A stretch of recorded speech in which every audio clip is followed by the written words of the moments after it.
Back with more extra points. Guerin, Emig, and Bill Haisten, Tulsa World Sports columnists. Thank you very much for tuning in. Thank you very much for reading our material every week. If you'd like the audio or video version of our words, and you can download us on Google, Apple, and Spotify, free of charge. I think so. Anyway, thanks for doing it. Bill looks like he's getting ready for a basketball game downtown. I elected to stay outside this week, my friend, because I still need serenity. This is what it's like when you're writing about an Oklahoma football team in turmoil. I was out on the back porch, Bill, last week because I thought that people were panicked a little bit after what happened against Kansas State. Can you imagine what the DEFCON level is after what happened against TCU and with Texas dead ahead on Saturday in the Cotton Bowl? Let me start with this. You see any path to victory for the Sooners based on the last 2 weeks and based on Bijan Robinson, Xavier Worthy, and Shatarian Sanders and what they can do to OU's defense for the Longhorns? Well, as we've seen with Tua and with Dylan Gabriel and sickeningly with Tua, you're only one play away from a team and a game completely changing, right? So if you combine Texas's history, recent history of hello, hi, no, you're fine. Live podcasting, ladies and gentlemen. If you combine Texas's recent history with unpredictability of an injury's impact on a ball game, yeah, I mean, there's myriad ways that OU could win the game. It does look bleak going in. I'll give you that. And Aaron, I was thinking about this last night, and with regard to the game having lost some luster, with it being a pair of two lost teams. This is only all right. All three of the Blake years, OU had at least two losses going into this game. Otherwise, over the last 50 years, on only 6 occasions, have the Sooners gone into this game with two losses, as many as two losses, 6 times. And you know who never had two losses going into this game? Never? Gary Gibbs. So there you go. How about that? Very good. He typically had a pretty highly ranked team going into this game, and then the issues would happen later. Yeah. But meanwhile, Texas has been a two-loss team going into OU 6 times in the last 10 years. So right. Texas is accustomed to the late September, early October freak out. Not so much OU, and now with the quarterback situation being what it is, yeah, I mean, but you know, I have memories of this series. I remember a Texas game with Earl Campbell in the backfield where Texas went to his third quarterback. Yeah, and he won the game, and he took the national championship Cotton Bowl that year. So. They didn't win that championship, but they did go undefeated with a 13 quarterback. So you never know, but it does look grim for OU to have been where it's been for years now offensively, and for it to be in the state it's in now, combined with the defense that has all sorts of problems. Yeah, see, and I started with the defense. And you're right to bring up Gabriel's situation, and I don't think anyone presumes he's going to play for the reasons you articulated at the outset. But I'm just as perplexed by how they're going to find a way defensively. And I'm trying to think of the last time OU, Bill, went into this game with having earned such little faith in a matchup with the Longhorns on that side of the ball since the last time I can remember is 2005. And that had more to do with Vince Young in Texas being a national championship team than – it was Venables still in charge of the OU defense in 05. I actually thought they played pretty well. They still gave up, I think, 45 points that day, but it was just a mismatch. Right. This sort of, and that's not Vince Young quarterbacking Texas, whether it's Hudson Card or Quinn Ewers. It ain't Vince Young. It is Robinson. It is Worthy. It is Sanders, though. And that was TCU. Bill, that TCU had 300 yards passing and running last week. You know, I read your column yesterday from Norman. And that was yesterday, right? Yep. Basically, where you kind of framed it as a Q&A with Brent. Right. And you know what? One stat knocked the breath out of me more than any other. It wasn't the 96 points, although that is staggering. It was the 57 first downs. think about that. A typical number in a college football game would be 18 to 22, maybe for a team. And so for Kansas State and TCU to combine for nearly 60 first downs, that screams about OU's inability to get off the field, right, defensively. So right, yeah, and and OU Texas does have a dynamic running back, an NFL guy in the backfield, and so they may not have to be great at the quarterback position to win the game, as long as Bijan Robinson is involved and healthy, and so he could be the. I mean, if I had to put $1 on an MVP of this game going into it, it would be Bijan Robinson. right. Well, it's a desperate week. I don't know how else to say it. If the Sooners come up short Saturday, they're looking at a 3-game losing streak and an 0-3 Big 12 record, first since '98. Again, sort of the last infamous year pre-Bob Stoops. And Bill, they're picking a lousy year to have some mediocrity set in. You're not going to navigate this version of the Big 12 conference with all the problems that OU has right now. You're asking for a 50-50 bowl eligibility situation if you're not careful, right? This is beyond beating Texas. This is getting to 6 wins, right? At this point. That also is stunning. You know, they've so much animosity toward Lincoln Riley, and there always will be, but they won a lot of games the last few years where they just out offensed people. And so he'll never get the credit he deserves for what he did on that side of the program. But you know, I heard somebody in Oklahoma City on a radio show this morning bring up or ask the question, Guerin, the loss of Cale Gundy, has that been grossly understated with regard to having an impact on the program? The most senior of all the coaches, a guy who has coached various position groups and had an impact on, you know, at some level on everything they did offensively, right? Recruiting or game planning or, you know, hands-on coaching during the week or whatever. Right. You know, I hadn't really thought about that. And I'm not saying that Cale's absence is the reason for this, or even one of the top 5 reasons for where OU is today. But it did make me think, though. I mean, you know, that's a stable cornerstone guy. That's a stability piece and a cornerstone guy in the program who ain't there now. Yep. Well, if nothing else, if things went sideways for factors outside of something that Gundy could have provided in terms of getting it back on track, Venables needs to lean on stability, word you used, and Gundy typified that, and he doesn't have that right now. And so that seeps in for sure. It's a great point. Couldn't be any different in Stillwater right now, right? Things are great for Mike Gundy's team, coming off an impressive win at Baylor. Decisive 11-point victory. They were only behind maybe the 3-0 first 5 minutes of the game until they went on a 15-play touchdown drive to take the lead for good. Sanders got his turnover numbers down. Defense made more big plays than they surrendered. They did surrender a few big plays, but made plenty, including 2 interceptions of Blake Shapen. I was there, Bill. I know how loud that house was. I know how ready the Bears were to play. I know how good a coach Dave Aranda is. That was wholly impressive what the Cowboys did. Yeah, it was. You hear the term team win a lot. When it's not always the case that it's a 3-phase team win as such, but this really was. And I mean, if you think about to the final sequence there before the half, combined with the kickoff return, you know, Braylon Presley downs a punt at the 1 or 2 yard line. Right. Next play, safety. Yep. You come out of the half with a kickoff return for a touchdown. There's 9 points from your special teams right there on the road. That's 9 huge points on the road. You get critical stops. You get an unbelievable catch at the back line of the end zone. Spencer Sanders played very well. So, I mean, how many games do you come out of it saying, man, the punter had a great day, and they've got a kicker they can rely on. And so it was the essence of a true team win, I thought. And you know, man, I wish I had the numbers in front of me. I wish I had thought to crunch the numbers, but Gundy's record over the last 10 years against Texas opponents, home and away, is pretty remarkable.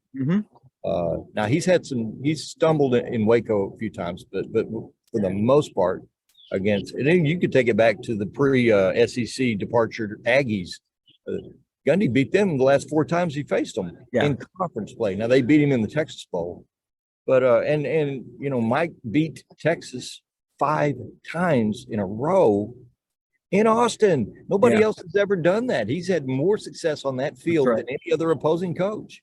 So I thought it was a clutch, big time statement victory for the Cowboys right there. Yeah, and you know what you can do, Bill, besides trusting Gundy against the state of Texas, you sort of trust his program in the last couple of years on the road. Number one, you mentioned the success in Austin, but they've won other key games away from home in tough environments, and this didn't turn out to be a single-digit game, a single-score game, but it had the feel of one throughout most of the afternoon. Yeah, you can trust the Cowboys to win coin flip games, and that again, if we're coaching is at least 3/4 of the problem in Norman, it's 3/4 of the reason that the Pokes are rocking along despite all the losses on defense, including Jim Knowles to Ohio State, and even some key guys from a year ago on the offense, including Jalen Warren.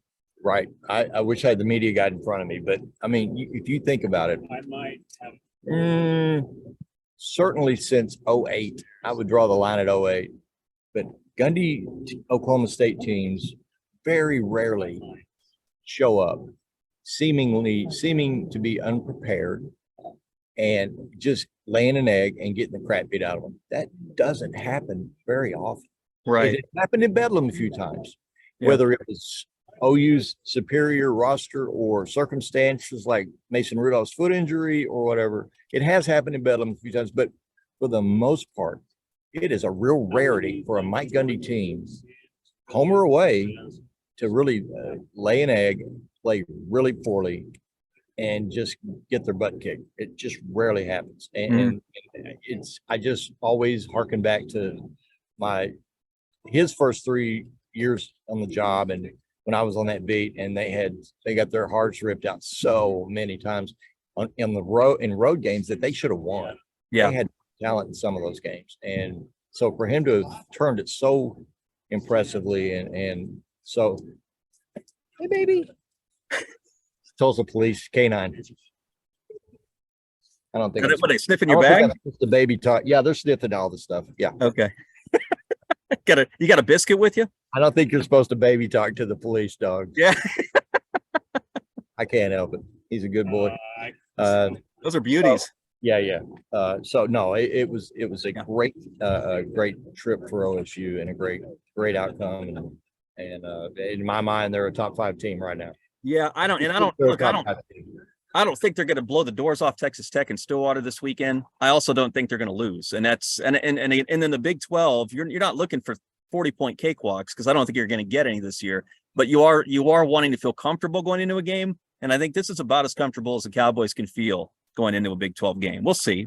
Things get strange. It's not like the old Mike Leach Texas Tech that comes in so radically different from no, you're fine. Are you good? It's not like a Mike Leach team. Got it? Not seeing yet. Bill's courtside at the BOK Center for those who are just listening. It's not like a Mike Leach team. They're putting the banner up on the courtside table. They're dressing up the court for the big show tonight. Yep. There you go. Yeah, little live look. Live. This is game ops. This is what's called game ops in the business. There she is. Ask her about. Hey, maybe she has some suggestions for OU's defense. What should OU do about their defense? Oh, sorry, Longhorns. Yikes! Born and raised, sorry. We got someone who bleeds burnt orange. Is that what she said? Yeah. She might enjoy herself this week. Right. Well, no. I was going to say though. I mean, this isn't like the old Mike Leach. No, right. You have to prepare for something so radically different, and they have such explosive personnel, and they don't have Michael Crabtree anymore, and they don't have, any number of those good Tech quarterbacks. It's a different Tech. I do like McGuire a lot, and I like the way he's flipped the mindset in Lubbock. I think they're a more complete program, and going to be a more complete program than this one-sided offensive thing they've been for 20 years. But Yeah, I mean, this is kind of a dangerous game for Oklahoma State. I mean, so they'll have I to have to go. they'll have to take care of their business. I mean, it's only been like 3 or 4 years that they lost to Baylor. I think Baylor and Texas Tech back to back at home. Yeah. So, but I do like where the program is right now with the defensive culture having changed so much. Sure. Do we need to turn you loose, my man? I don't want to get in the way of game ops. I know how I would just say this about TU right quick. yeah, go for it. Or say something about Lindy Waters since you're about to talk to Lindy Waters. I'll let you. Yeah. Well, no. Lindy is on the Thunder roster, and he's a two-way player going back and forth between the G League and the NBA. And of course, played 121 games at Oklahoma State, 105 starts. Former Trae Young teammate. There can't be very many guys, Guerin, who have played little guy basketball, high school basketball, college basketball, semi-pro, essentially like lower level pro basketball, and then G League basketball and the NBA and in the NBA in the same state. Yep, that's right. That's Lindy. And so I'm going to have to sit down with him here briefly. But with regard to TU, I would love to have seen how that game would have turned out with a healthy Davis Brin. But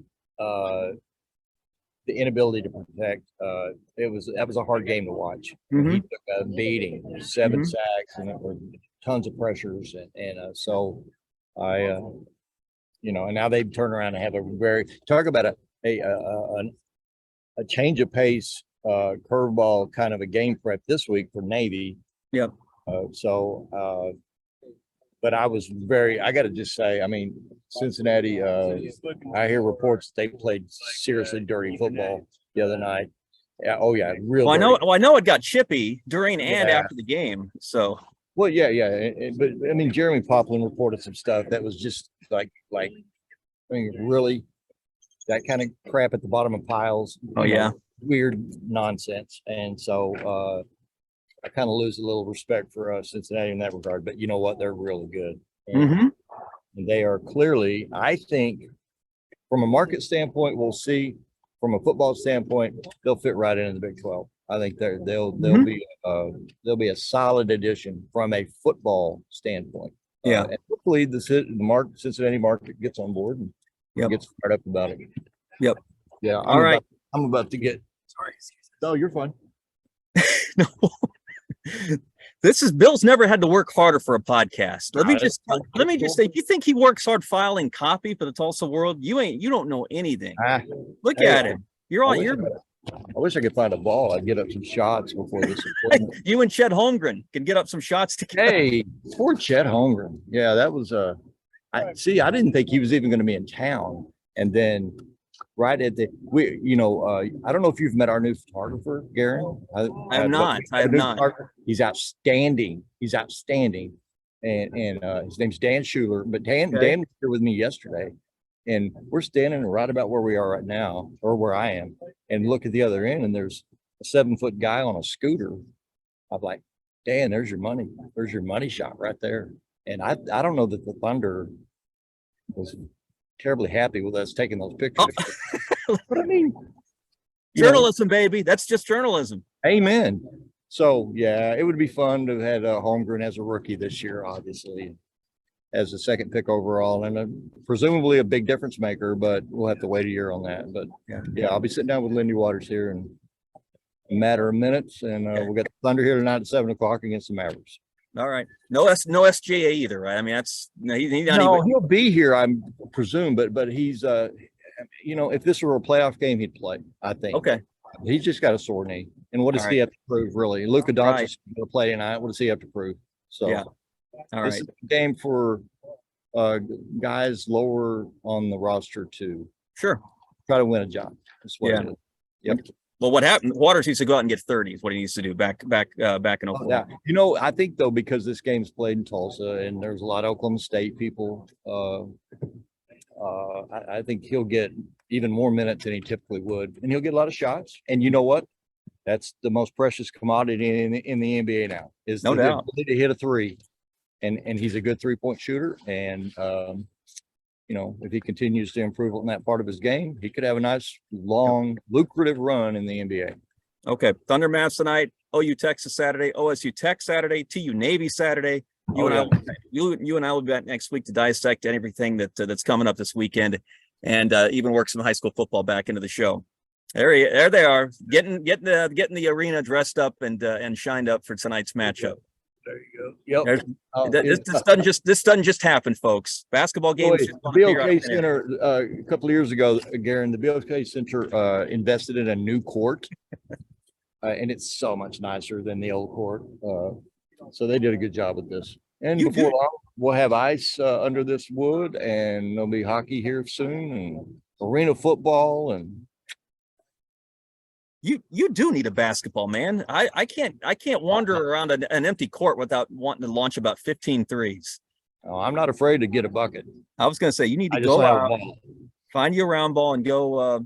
You'll have Presty take a look at your form, see if you can't sign a one-night contract. He would take me out behind the building and shoot me like an injured horse.